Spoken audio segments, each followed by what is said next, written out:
पूछता है भारत। घर में कोई भी घटना घटे उसका समाधान नहीं होता था, जबकि बहस होती थी। टीवी बहस के जैसी, पैनल में पक्ष और विपक्ष की बात होती थी और न्यूज एंकर होती थी अनुभा गेंडास्वामी, यानी घर की सास। एक दिन किचन में दूध की तपेली खाली मिलती है। बस दोनों बहू, दोनों बेटे और अनुभा गेंडास्वामी के पति आके टीवी डिबेट की जैसी बहस करने लगते हैं।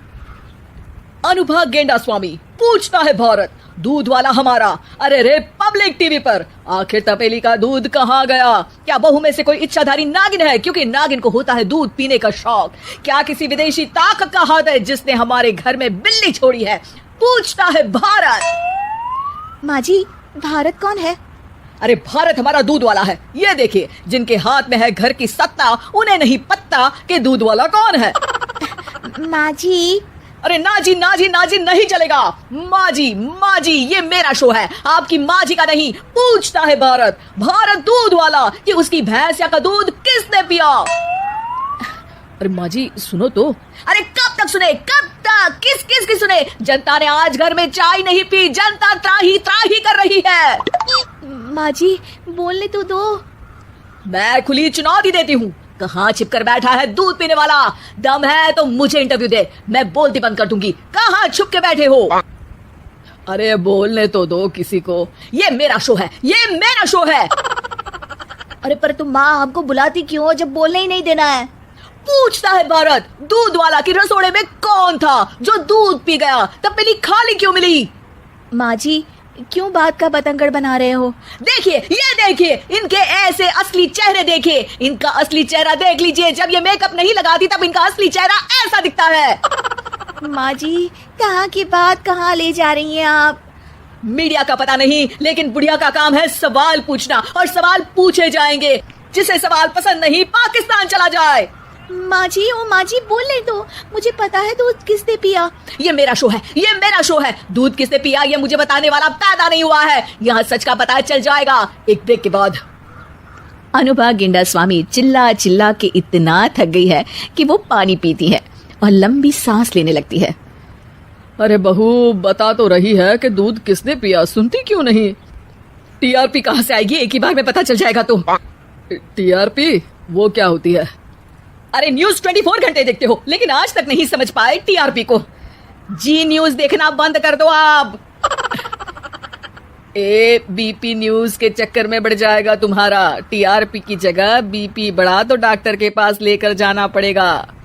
हाँ माँ, मैं कल दूध ले आऊंगा थोड़ा ज्यादा, ताकि ब्रेकिंग न्यूज, जिसने दूध पिला के बड़ा किया उसी को थोड़ा ज्यादा दूध दे के खरीदने की कोशिश करता है एक बेटा। दूध के चक्कर में सब दूध का दूध और पानी का पानी हुआ। अरे माँ, आज का बड़ा सवाल, अरे रे पब्लिक टीवी पर किसने तपेली खाली की, किसने खत्म किया दूध? पूछता है भारत, हमारा दूध वाला। माँ जी कल से नहीं होगा। कुछ भी दूध की तरह गर्मा गर्म सवाल सुन के छोटी बहू का हुआ बुरा हाल। बोली कल से नहीं होगा। जवाब दो बहू, क्या नहीं होगा? माँ जी जवाब दो। माँ दो ना जवाब। अरे बोलती बंद क्यों हो गई? हाँ, बोलती क्यों बंद हो गई? पूछता है भारत, हमारा दूध वाला। बोलने तो दो। बोलिए ना, जवाब दीजिए ना, जवाब दो। अरे रे पब्लिक टीवी पर आज बोलेगी बहू या हो जाएगी बोलती बंद? माँ जी वो माँ जी को याद करो या बाप जी को ऊपर जवाब दो। भैंस द्रोही, भैंस का दूध खत्म करने वाले आज बच नहीं पाएंगे। एक भी भैंस द्रोही नहीं बचेगा। सॉरी माँ जी। सॉरी बाबू, मेरा मतलब सॉरी बहू। ऐसा काम नहीं चलेगा, जवाब देना पड़ेगा। The nation wants to know. मैंने पिया है दूध। ये देखिए सच बाहर आ गया है सबसे पहले हमारे यहाँ। अरे रे पब्लिक टीवी पर तो छोटी बहू ने पिया था दूध, लेकिन दूध की सुरक्षा में कैसे हुई चूक? पूछेंगे बड़ी बहू से। मैंने कुछ नहीं किया। एक और खुलासा, बड़ी बहू कुछ नहीं करती। कौन सी पार्टी के सदस्य हो आप? हाँ, किटी पार्टी या बर्थडे पार्टी की? माँ जी मैं पार्टी नहीं करती। ये देखिए फिर से कहा इसने कि ये कुछ भी नहीं करती। पूछता है भारत, दूध वाला, कि आपके कुछ नहीं करने की वजह से दूध की सुरक्षा में सेंध कैसे लग गई? माँ जी मैंने कितनी बार कहा है, दूध को ढक दो, ढक दो, ढक दो, ढक दो। ढंका था माँ जी मैंने।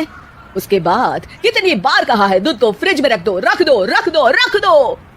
तभी अचानक अनुभा गेंडा स्वामी को चिल्लाने की वजह से चक्कर आ जाते हैं।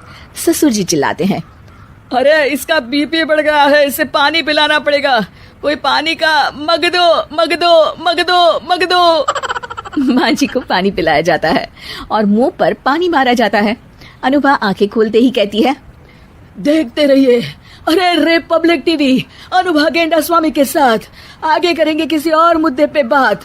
तब तक घर का दूध ढक दो, ढक दो, ढक दो, फ्रिज में ले जाकर रख दो, रख दो, रख दो।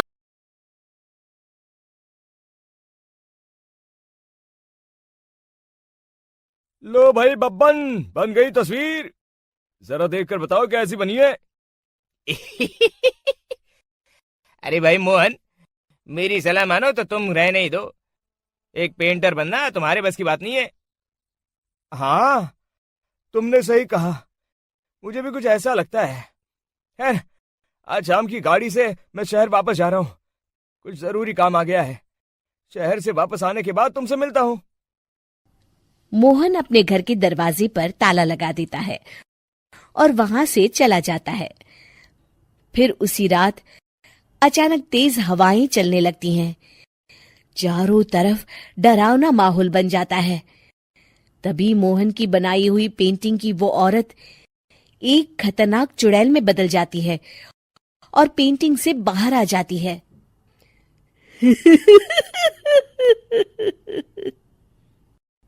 चुड़ैल घर के बाहर चली जाती है। वहीं दूसरी तरफ दो चोर लाला सुखीराम के घर से चोरी करके भाग रहे होते हैं। दोनों भागते भागते गांव के चौराहे के पास पहुंच जाते हैं। तभी अचानक वो चुड़ैल उन दोनों के सामने आ जाती है।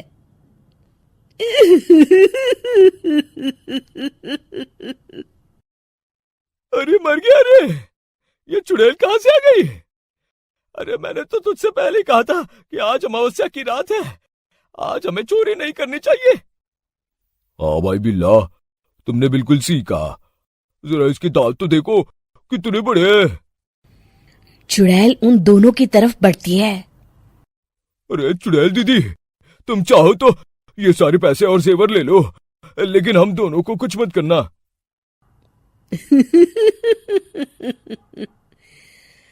पैसे और जेवर के लालच में तुम इंसान बिकते हो, हम चुड़ैल नहीं। तभी चुड़ैल उन दोनों चोरों को पुतले बना देती है।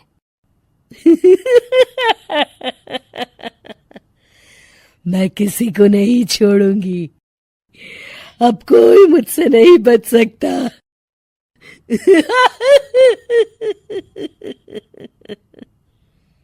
चुड़ैल अपने अगले शिकार की खोज में वहां से चली जाती है। गांव की दूसरी ओर जाने पर चुड़ैल को हरिया, बिरजू और बब्बन दिखाई देते हैं। आज संडे है, आज कपिल शर्मा शो देखने का दिन है। जोर से बोलो। आज संडे है। मैंने नहीं सुना। आज संडे है, आज कपिल शर्मा देखने का दिन है। हाँ, ये हुई ना बात। अरे ये कपिल शर्मा कौन है जो ये लोग उसे देखने के लिए इतने उतावले हुए जा रहे हैं? खैर मुझे क्या, मैं अभी इन दोनों को मसाज चखाती हूँ। चुड़ैल तेजी से उड़कर उन तीनों के सामने आकर खड़ी हो जाती है।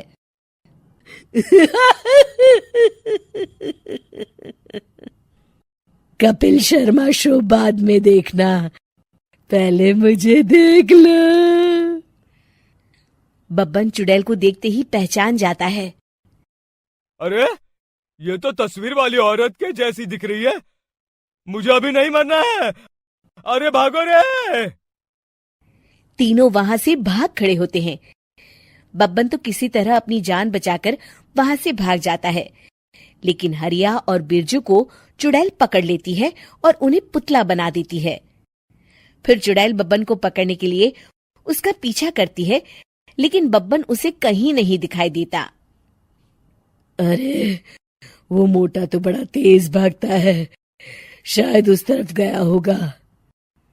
बब्बन एक दीवार के पीछे छुपकर बैठ जाता है और चुड़ैल उसके सामने से आगे निकल जाती है। बाल बाल बच गया। अगली सुबह बब्बन सभी गांव वालों को सारी बात बता देता है। फिर उस चुड़ैल के डर से रोज शाम होते ही पूरे गांव में सन्नाटा छा जाता था और कोई भी अपने घर के बाहर नहीं निकलता था। अरे ये क्या हो गया, इतनी देर से घूम रही हूँ, अभी तक एक भी आदमी नहीं मिला। अरे कहाँ मर गए सबके सब। चुड़ैल वहां से चली जाती है। इस तरह कुछ दिन बीत जाते हैं। फिर एक दिन मोहन गांव वापस आता है। बब्बन उसे बताता है कि उसकी बनाई तस्वीर से एक चुड़ैल बाहर आ गई है। मोहन समझ जाता है कि ये कोई आम कागज नहीं है। वो जो भी उस कागज पर बनाएगा वो असलियत का रूप ले लेगा। अरे मोहन भाई, अब तुम क्या करने वाले हो? मेरे पास एक बहुत बढ़िया तरकीब है।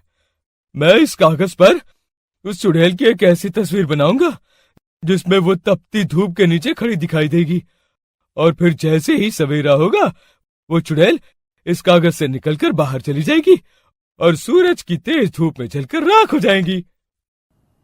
मोहन बिल्कुल वैसे ही तस्वीर बना देता है और जैसे ही सवेरा होता है वो चुड़ैल कागज से निकलकर बाहर धूप में चली जाती है और सूरज की गर्मी बर्दाश्त नहीं कर पाती और जलकर राख हो जाती है।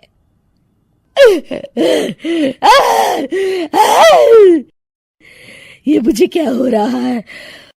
मैं सूरज की रोशनी बर्दाश्त नहीं कर सकती।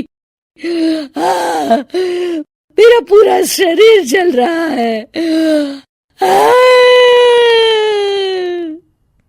और इस तरह चुड़ैल के जलते ही पुतले बने सभी लोग पहले की तरह इंसान बन जाते हैं।